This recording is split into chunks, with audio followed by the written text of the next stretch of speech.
Property is great, until you need the same logic on dozens of attributes across different classes. Property locks you into one class. If you need the same type checking logic across multiple models, you'd copy-paste the same getter and setter every single time.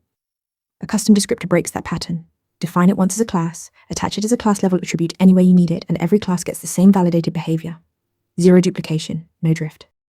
Descriptors work through 3 dunder methods: get, set, and delete. Get fires on read, set fires on assignment, delete on deletion. Implement both get and set, and you have a data descriptor.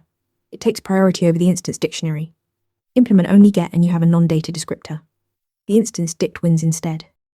A classic use case is ORM-style typed fields. Your descriptor set method checks the value type and raises a type error if wrong. Now attach it to product, order, and user as separate class attributes. Every field validates itself identically. Django and Squalky rely on exactly this pattern for their column field definitions. Here's what most developers miss. Property is itself a descriptor. It implements get, set, and delete internally.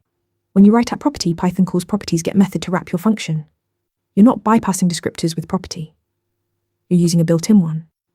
Custom descriptors give you the same power with full reusability. Use a custom descriptor when you need reusable attribute logic across multiple classes. Property is just the convenient single-class shortcut. Follow for more Python deep dives. Want to nail questions like this in your next interview? Interview Mentor gives you hands-on practice with real questions. Every answer gets a grade with specific, personalized feedback.